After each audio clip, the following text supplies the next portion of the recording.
Welcome back to Champion News Talk Radio. We are brought to you by championnews.net. Be sure to get our newsletter and check our YouTube site out at Champion News Online. This morning, Jack Roser, our founder, and myself have Christiaan Burner with us, and we're talking about restoring our principles and American exceptionalism. I want to hear more about what you think our ethics, our founders' ethics were compared to this administration. Right. It just seems like today that politicians have such incredible power because they're in control of our money and our assets. What did de Tocqueville say? Yeah, so Alexis de Tocqueville, who wrote Democracy in America, one of my favorite quotes is he said, "The American Republic will endure until the day that Congress realizes that it can bribe the people with the people's money."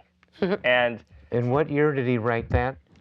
I believe in the late 1800s. I could see Obama never read it. Oh, he read it. He probably got it. He goes, "Oh, I could take power and control." Right. It's a He very, put it very into powerful practice quote. in the wrong way. Yeah. Right. It has a lot of meaning because ultimately what's happening today is we're seeing such an incredible increase in the welfare state and these various government assistance programs because people feel trapped right now. Because we're in such a dismal economic state right now, is people are looking for answers. And unfortunately, though, they're being brought in by these various government entities into these variety of unsustainable Christiaan, systems. you're trying to reach out to young people, I understand. Yes. You're a graduate of Illinois? Junior at the University of Illinois. You're a junior? Yes. Okay. And, but there's, seems to me, kind of an uprising going on with young people that are turning against the libertine type of approach of recent years and getting more serious about government. You seem to be an example of that.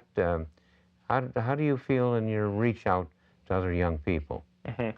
Well, I started Restore Principles because I truly believe that we still live in this great system where every politician is temporary.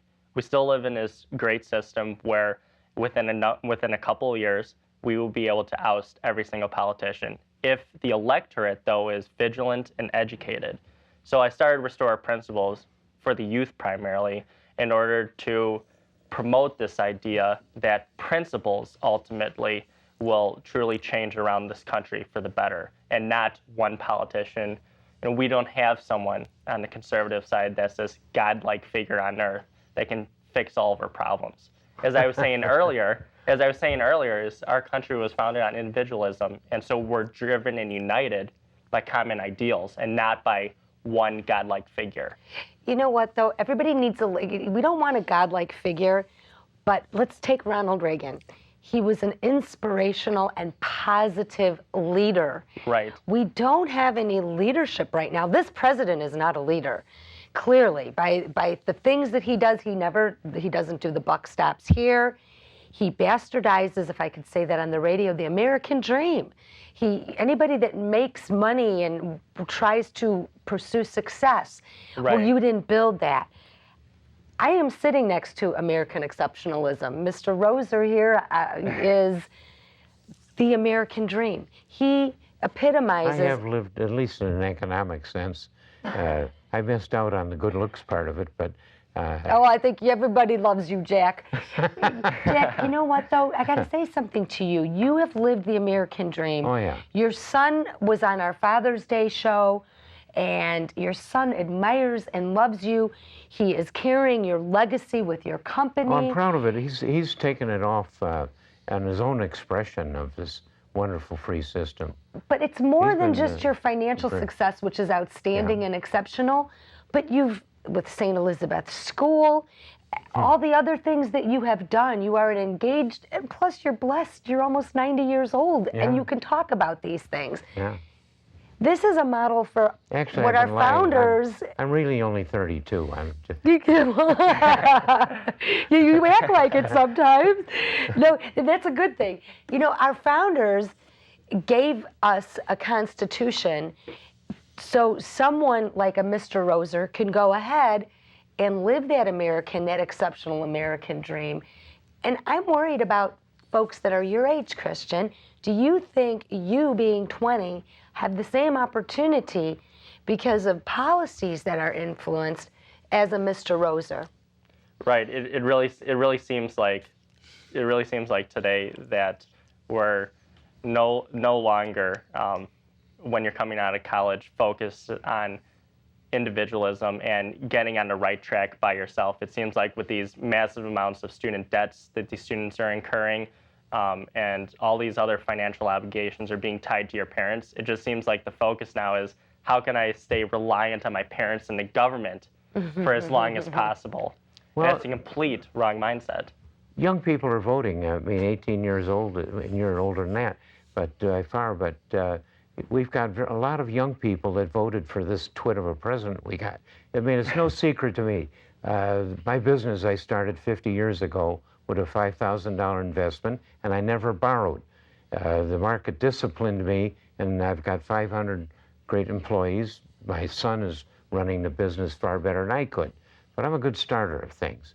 And the big trouble with this government is it just has poked into our lives and taxed us and put so many regulations on it that the intentions of our founders are certainly violated. So the whole thing is to free up our people so that they can do it. Now you've got young people that voted for this president that I think he's a violation of everything I believe in the spirit of Americanism. I think he's the cleverest con man. I think our president's a con man that's pushing what he wants as a kind of organization. His arrogance thinks that the government can be smart enough to run the rest of us, that we're stupid out here and they got to have regulations, and the name for that is socialism. Right. Yeah, he takes the money from us and hands back what he thinks is the way you should spend it. He's Willy Wonka. Yeah, Willy Wonka. Candyman. He's Willy Wonka. Young people have been voting and voting for this twit of a president of ours. I think is a rolling disaster. If his policies continue very long, it's going to be a long time before we revive from. And to see you as a young man thinking about principles and economics. It's inspirational. Did any of this old man's impulse or what reasons are driving him, how did that get into a young, handsome, educated body like yours? Well, I think I just realized from a relatively young age that, America is in chains.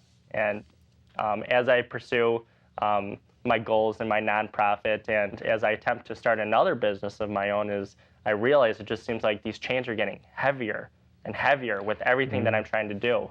And starting my business, hiring people, it seems like there's more red tape than things to allow me to hire these people. Taxation and regulation are impeding. It's the arrogance of big government. Well, arrogance. They think they know better. They know better than we do. And yet they're the ones that are living in a protected government environment and just sending the bill to us and saying, pay it, or we'll sick the IRS on you. Well, we're going to have to talk about that. Christian, I have a question for you. Any of your members, any of your young people, did they vote for Obama? Have any of them been Obama supporters back in they've changed? Right. So Restore Principles is a nonpartisan organization. And so we are truly and sincerely trying to reach out to a variety of other political organizations, especially on university campuses, like political science clubs, even the college Democrats.